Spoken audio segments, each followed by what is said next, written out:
todos! Hoje nós vamos falar um pouco sobre aquicultura ornamental, mais especificamente a criação de peixes, camarões e arraias ornamentais. A apresentação ela vai ser conduzida por mim, Brenda Freitas, por Joyce de Souza Santos e por Thales Felipe. Dentro das apresentações de cada espécie, nós vamos falar sobre introdução, principais espécies, alimentação, passando por boas práticas até a regulamentação. Bom, iniciando por peixes ornamentais, a criação e comércio de peixes ornamentais é uma prática que pode ser muito lucrativa e interessante. Apresenta grandes vantagens em relação aos outros tipos de criação, em virtude de ocupar pouco espaço e podendo começar com pouco investimento, além de existir uma demanda crescente disposta a pagar consideráveis quantias. Segundo os dados da FOA, que é a Organização das Nações Unidas para a Agricultura e Alimento, é uma indústria que movimenta cerca de 15 bilhões de dólares por ano. As principais importações de peixes ornamentais são responsáveis pelos países do Sudeste Asiático, como Singapura e Malásia, devido ao clima favorável e ao desenvolvimento de tecnologia. A maioria dos casos simples que permitem aos pequenos produtores produzirem consideráveis quantidades de peixe. Por parâmetros nacionais, em 2007, o Brasil foi considerado o 18º exportador mundial de peixes ornamentais, onde dos 9 estados brasileiros, o Amazonas e o Pará exportaram mais de 95%, sendo o restante composto por peixes amazônicos ou do Pantanal. Entre as principais espécies produzidas nacionalmente, nós temos o peixe beta, o kinjio japonês e o acará-bandeira. No sistema nacional, nós temos o sistema de produção, principalmente com captura e cativeiro. O Brasil ele é reconhecido por ser uma principal fornecedor de peixes ornamentais, de clima tropical. E a maior parte dessa produção ela é proveniente de cativeiro, com 80% dessa produção, e apenas 20% é de captura. A captura ela consiste principalmente no método de pesca por cacuri, que é essa estrutura, que é uma armadilha que é colocada em meio de lagos, rios ou até em oceanos. E nela são utilizadas iscas que consistem em peixes salgados e na maioria das vezes é banhado com óleo de cozinha.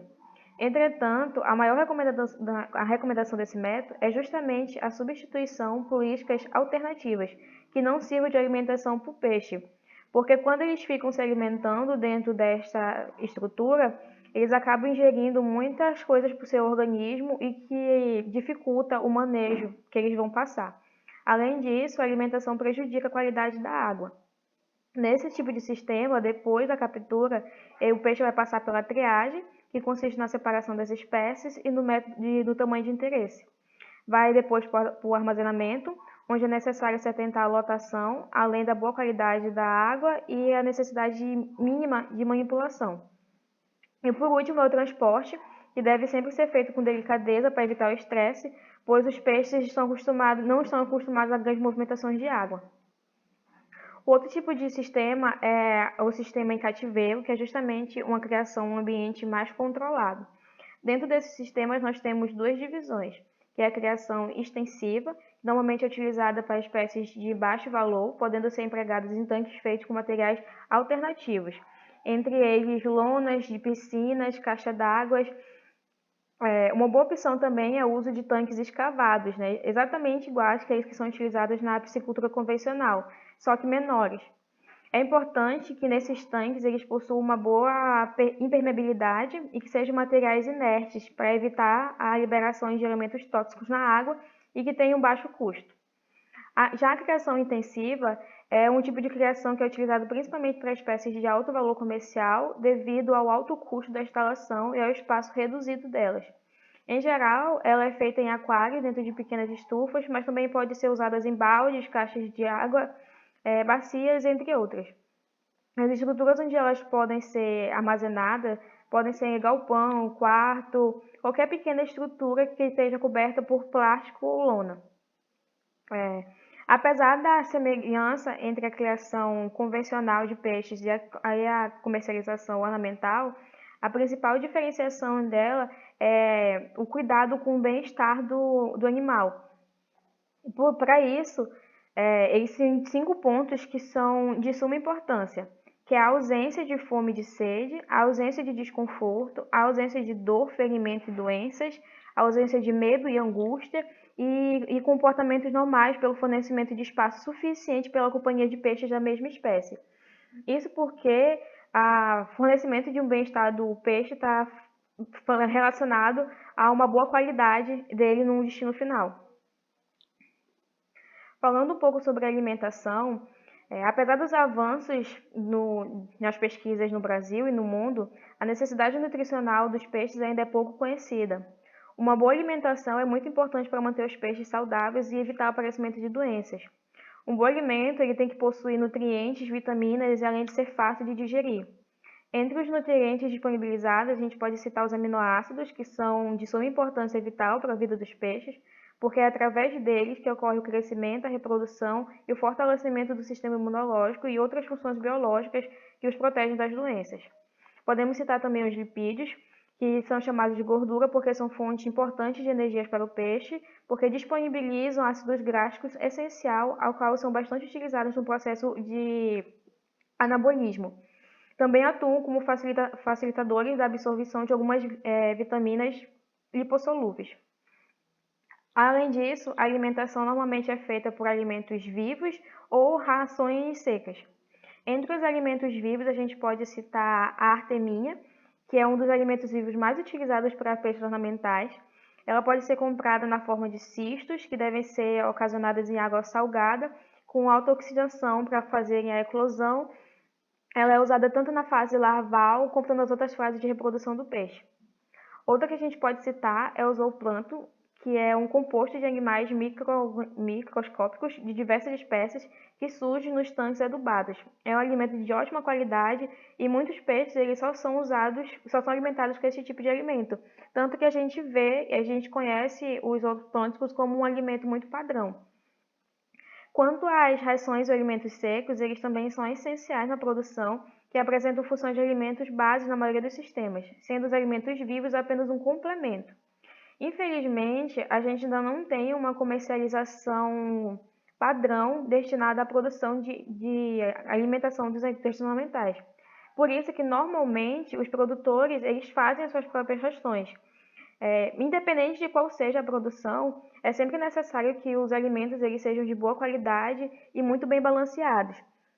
Aqui na imagem a gente tem uma representação das rações. A gente pode ver de cima para baixo a representação de rações floculadas, moídas, pernilizadas e enxutadas em diferentes granulações. Falando um pouco sobre a infraestrutura e dos equipamentos necessários, a estrutura da criação do peixe vai depender da espécie e da expectativa do empreendedor em relação ao seu negócio. Por isso, ela vai variar bastante de um empreendimento para outro. Entretanto, geralmente no crescimento do negócio de peixes, é um desafio aliar investimento adequado com os equipamentos e um bom plano de negócios. A captura do peixe, ela se observa necessariamente com materiais de construção da armadilha e no transporte de peixe. É normalmente um material bem reduzido.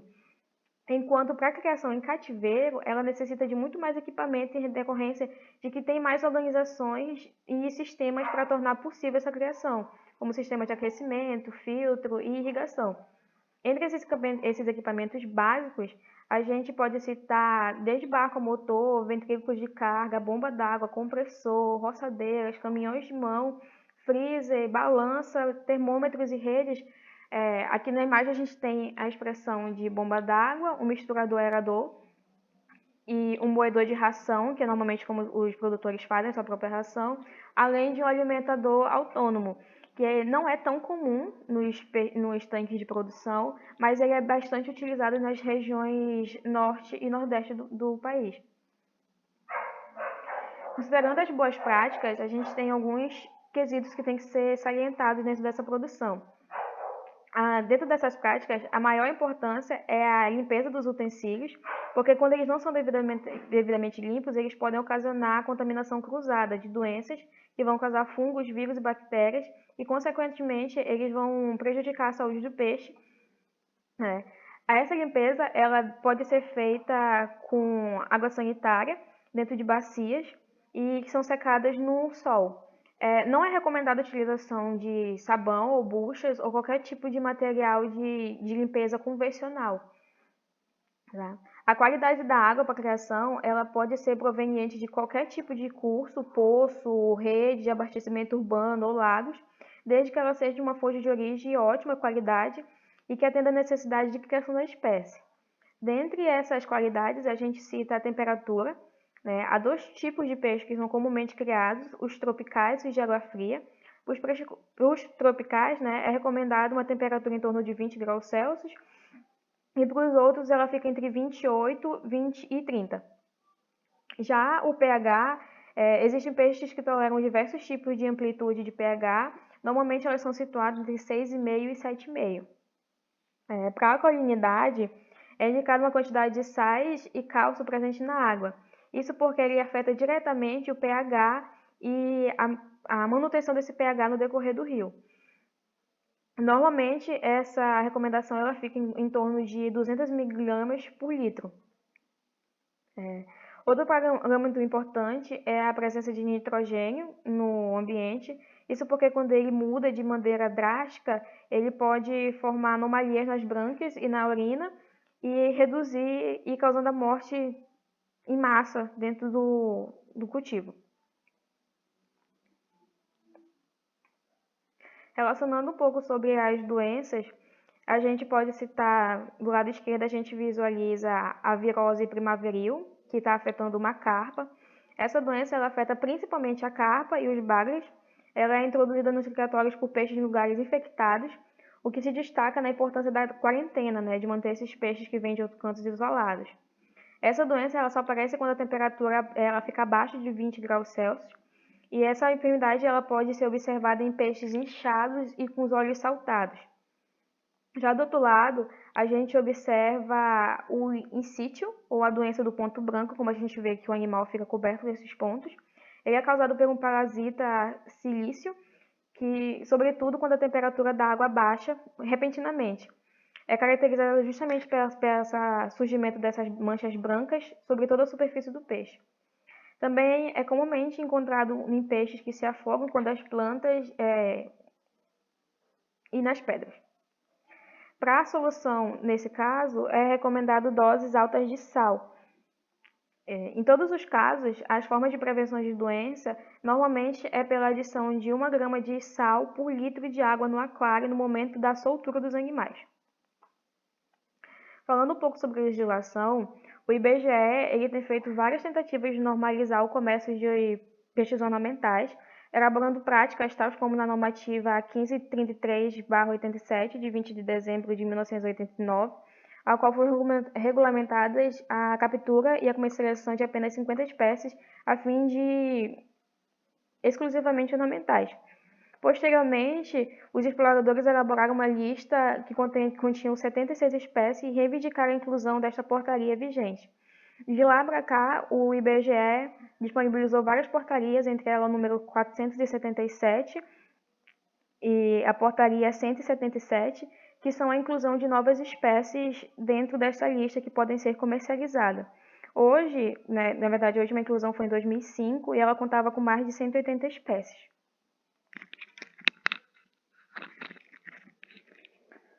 Bom, agora eu vou falar um pouco sobre camarões ornamentais. Existem muitas vantagens em ter um aquário de camarões. São mais econômicos, mais higiênicos e mais baratos que um aquário de peixes. Os camarões não necessitam de grandes dimensões, de aquários muito grandes. Um aquário de camarões de tamanho pequeno é suficiente para comportar vários camarões. Poderá desfrutar de um ambiente aquático muito especial e diferente, sendo que nem sequer tem de dedicar muito tempo e esforço para isso. Os camarões ornamentais existem em uma variedade enorme de tamanhos e cores, sendo que alguns mais adaptáveis à vida de aquário do que outros. Também é importante notar que algumas espécies de camarões são mais indicadas em tanques sem peixes, porque alguns peixes atacam camarões e outros pequenos invertebrados. Apesar disso, é necessário um estudo melhor a respeito de espécies que possam conviver harmoniosamente, por exemplo, peixes de superfície ou também peixes de fundo, que podem ser adequados para um aquário comunitário. É necessário apenas se certificar de fornecer aos camarões as condições de comida e água necessárias para prosperar. Bom, as principais espécies, no caso de água doce, são o camarão bamblibber, o red sherry, amano e o fantasma. Já de água salgada, é o camarão filtrador, o camarão madeira, o camarão palhaço e o camarão limpador. O desenvolvimento larval em algumas espécies, as larvas eclodem no período entre mudas e já eclodem na fase avançada, conhecida como zoea, não passando pela fase inicial de nauplágio, características dos peneídeos. Adicionalmente, carídeos marinhos, como lismata, não passam pela fase nícis, realizando sua metamorfose após o último estágio larval de zoea. Os estágios larvais, porém, são muito mais numerosos. Como delicados organismos do recife de corais, as larvas desses camarões ornamentais possuem frágeis estruturas, especialmente o quinto par de longos pereópodes, característicos do gênero Lismata, e o longo rosto apresentado em espécies do gênero Stenopus, facilmente danificados na larvicultura, usando equipamentos e métodos tradicionais para cultivos de larva de peneídeos. Uma característica marcante é o fenômeno do maritime molt, que ocorre em camarões bailarinos, que é a habilidade da larva realizar a muda, porém permanecendo no mesmo estágio larval, consequentemente atrasando o desenvolvimento até a metamorfose. Em decorrência dessa dificuldade, até o momento, pesquisadores em diversas partes do mundo têm alcançado baixas taxas de sobrevivência com as espécies mais valorizadas no mercado mundial, tais como L. debelius, L. amboinensis e L. gambia. Na larvicultura, o sistema da larvicultura é composto por uma espécie de incubadoras cilindro-cônicas em fibra de vidro, especialmente desenhadas para manter as delicadas larvas de camarões, bem como seu alimento vivo em suspensão contínua. O sistema não possui aeração suplementar, de modo a não danificar mecanicamente os frágeis apêndices das larvas, para assegurar a qualidade de vida da água. O sistema conta com filtro biológico do tipo dry wit e um filtro ultravioleta. A água é constantemente recirculada e a temperatura é mantida constantemente com o auxílio de um resfriador. A água salgada utilizada nos dois sistemas foi feita com uma diluição de sal sintético. Existem impasses quanto à manutenção das matrizes desses camarões que dificultam a sua criação comercial. Pode-se observar que quando a água é de baixa qualidade e chega no momento de muda, os ovos ficam aderidos a esta, já descartada da matriz, e, portanto, inviabilizando a conclusão do desenvolvimento embrionário por falta dos cuidados necessários. Informações sobre condições adequadas onde estas podem crescer saudável e em menor tempo ainda são escassas. É necessário mais pesquisas nessas áreas, buscando encontrar técnicas apropriadas para a larvicultura, de modo a tomar a atividade comercialmente viável. Para as espécies de camarões ornamentais, atualmente mais valorizadas, a taxa de sobrevivência é de aproximadamente 30%, e estas já podem ser consideradas suficientemente boas, tornando sua comercialização viável para o mercado nacional. No entanto, para espécies menos valorizadas, como a lismata intermédia, é necessário alcançar uma alta taxa de sobrevivência para fazer face à concorrência representada pelos coletores mergulhadores. O longo tempo de larvicultura encontrado para as espécies de maior valor pode ser desanimador para os que estão acostumados aos resultados mais rápidos e prolíficos obtidos com outras espécies, e até mesmo com carídeos. No entanto, cabe ressaltar que o mercado nacional ainda é bastante limitado, pois a aquariofilia marinha no país ainda é um hobby pouco difundido e relativamente caro. Reprodução. Diversas espécies de carídeos marinhos possuem télico fechado, ou seja, só podem copular pouco tempo após a muda. em até mais ou menos 48 horas depois. Essas espécies diferem do camarão branco na maneira de incubar os ovos. Enquanto Elivonamei realiza a fecundação e libera seus ovos na massa de água, o lismata, após a fecundação, incuba seus ovos, protegendo-os nos pleópodes. Na realização muito semelhante a outros carídeos de água doce, como o Macrobranchium rosemary. Uma diferença entre carídeos e peneideuses é o hábito de viver em casais ou em ternos, ou até mesmo em grupos maiores. Essas comunidades possuem uma proporção ainda desconhecida entre machos e fêmeas. Algumas espécies do gênero Lismata possuem uma característica curiosa em seu sistema sexual, classificado como hermafroditismo protândrico simultâneo, ou seja, na primeira fase de vida se apresentam como um macho funcional, passando posteriormente a ser uma fêmea funcional, retendo algumas características masculinas, sendo capaz de fecundar ao mesmo tempo que são fecundados. Já espécies de água doce têm um processo de reprodução diferenciado e muitos desses aspectos são desconhecidos. É claro que quando se tenta compreender o processo de reprodução, um dos aspectos mais importantes é de determinar o sexo do camarão. Algumas espécies são mais difíceis de sexar, enquanto outras são praticamente impossíveis, até o que sabe até agora. Então, a sexagem realmente depende da espécie que se está observando. O que pode ser observado entre as espécies é o tamanho e a coloração, para diferenciar macho e fêmea. A cela, que é um atributo mais comum para distinguir o sexo dos camarões, no caso é um aparecimento de mini-ovos não desenvolvidos nos ovários. O termo cela vem do fato de que os ovos não fertilizados aparecem nas costas do camarão, por trás da cabeça, e têm a aparência de uma sela de um cavalo. E a aparência da barriga. Quando a fêmea está grávida, o ventre funciona como um escudo de defesa contra possíveis danos aos ovos. A barriga parece curvada em fêmeas de várias espécies de camarão, mas existem algumas espécies que não possuem estas características independentemente do sexo. A falta de uma barriga não significa necessariamente que o camarão é um macho. Ela realmente depende da idade e da mais importante no caso das espécies. O acasalamento. O cruzamento entre um macho e a fêmea de camarão é muito rápido. Em questão de segundos, o macho agarra a fêmea pelo abdômen, deposita seu esperma e logo em seguida libera a fêmea.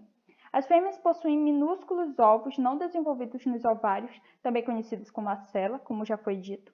O macho deposita o esperma na fêmea. Antes dos ovos saírem dos ovários para as bolsas sobre o abdômen, para chegar até as bolsas, os ovos passam por dentro do exoesqueleto e são fertilizados pelos espermatozoides previamente depositados. O desenvolvimento desses ovos depende da espécie do camarão. Algumas espécies chocam seus ovos mais rápidos do que outras. Além disso, algumas espécies podem segurar os ovos por mais tempo do que outras espécies. Infraestrutura necessária. Em primeiro lugar, deve-se obter camarões em fase de pós-larva, medindo aproximadamente 1 centímetro, condições que permitem com que sejam levados para tanques de recria. A compra de indivíduos já na fase pós-larva é recomendado porque a larvicultura até essa fase, no caso o processo de criação de larvas, é complexo e exige grande investimento. O ambiente para a criação dos camarões precisa apresentar temperatura elevada, em alguns casos, como no caso de camarões de água salgada, e para o correto manejo deve-se oferecer água de qualidade abundante que se renove de forma constante. O pH precisa estar entre 7 e 9, a dureza da água precisa estar de 20 a 150 mg por litro e a transparência precisa ser de 20 a 40 centímetros. O terreno precisa apresentar solo argiloso e no máximo 5% de declive, para no caso de tanques escavados. A produção, a partir dos 4 meses de criação, já é possível realizar uma despesca seletiva. Os equipamentos mais importantes é o disco de Secchi, o termômetro, oxímetro, pHmetro, tarrafas, redes de pesca e telas de proteção.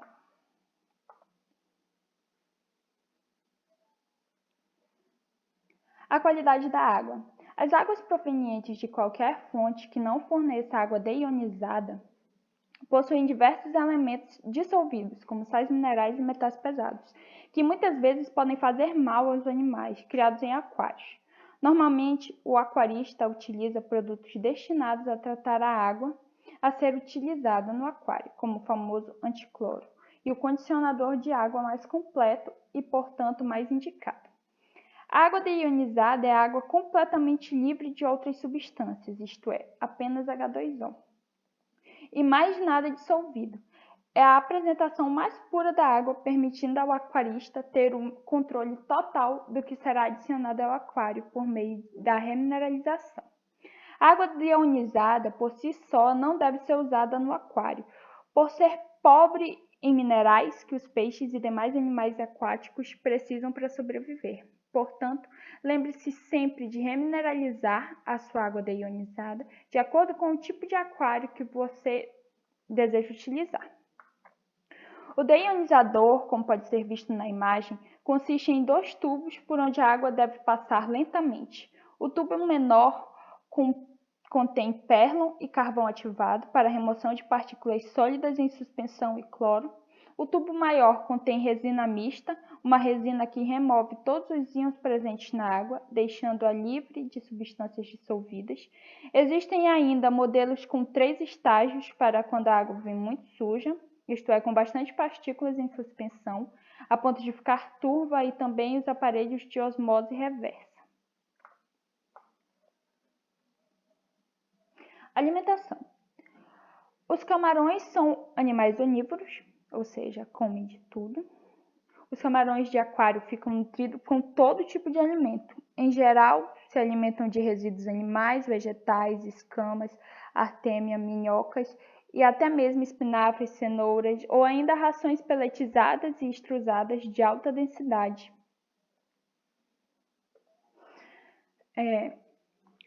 A boa qualidade da água e ambiente correto é obviamente importante para manter seus camarões saudáveis, da mesma forma que ocorre com os peixes ornamentais. Muitas doenças são atribuíveis à falha em promover condições apropriadas. Alguns remédios são sabidamente tóxicos para invertebrados, como cobre e organofosforados. Outros são seguros. Pode ser observado, por vezes, fungos em ovos, enquanto carregados pelas fêmeas, e algumas manchas de aspecto opaco e translúcido no corpo do camarão. Outras doenças que podem ser destacadas é a necrose hepatopancreática aguda, a crayfish fungi e a doença da cabeça amarela.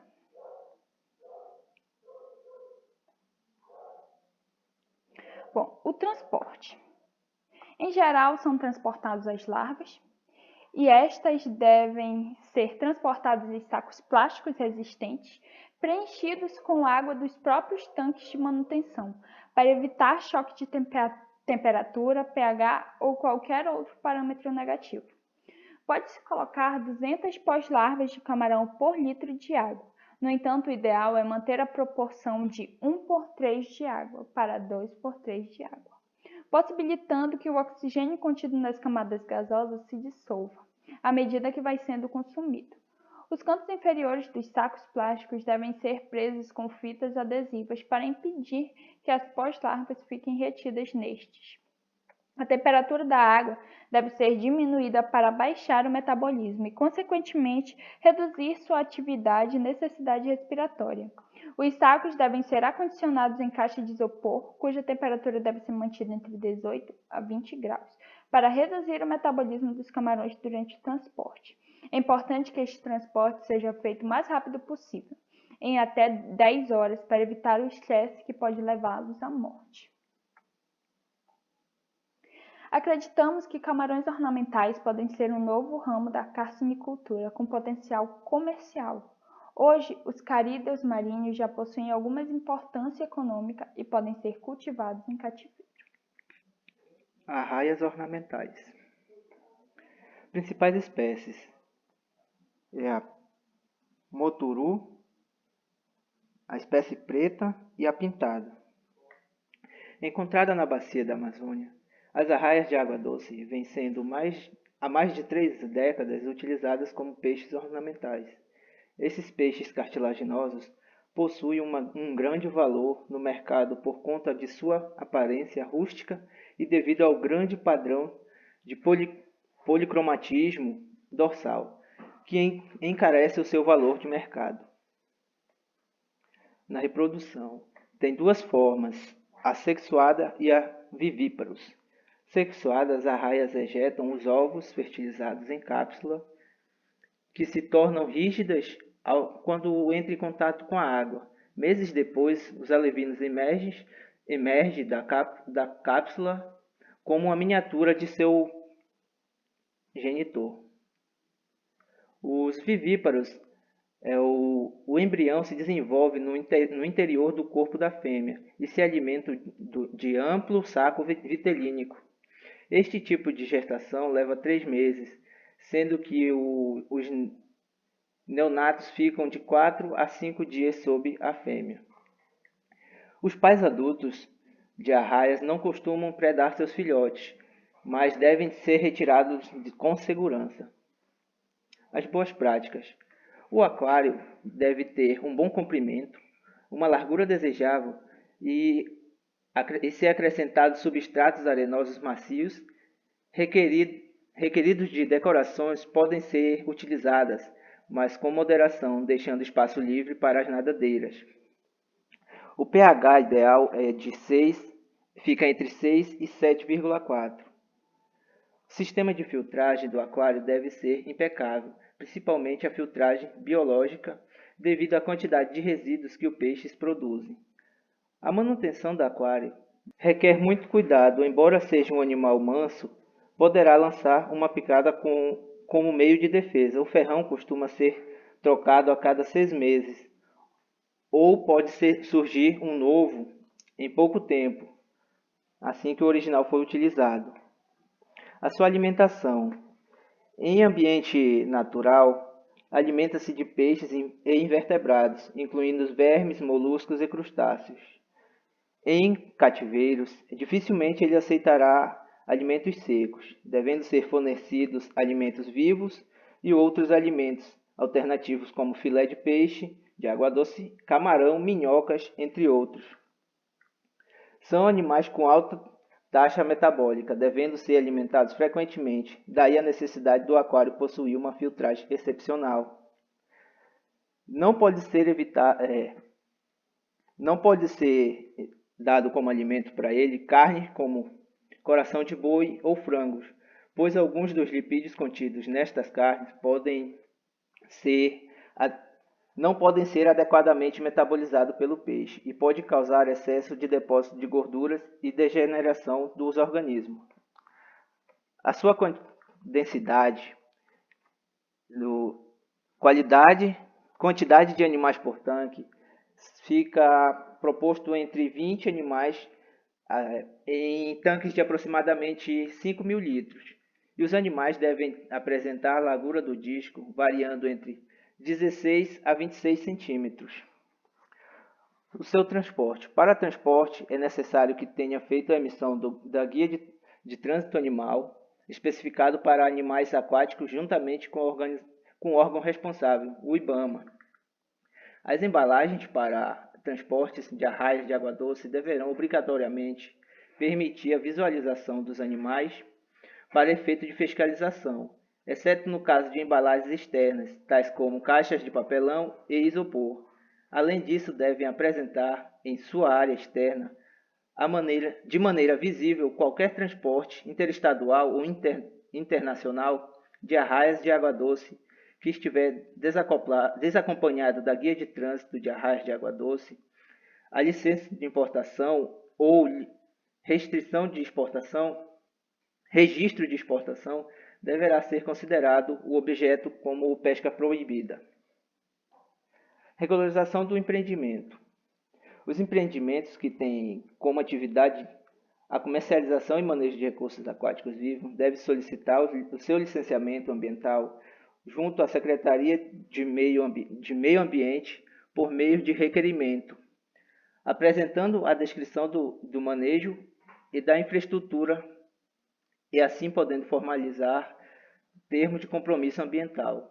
Caso contrário, todo empreendimento que não tenha requerido a respectiva regularização ambiental estará sujeita à penalidade administrativa prevista na legislação ambiental vigente. Boa noite a todos e obrigado.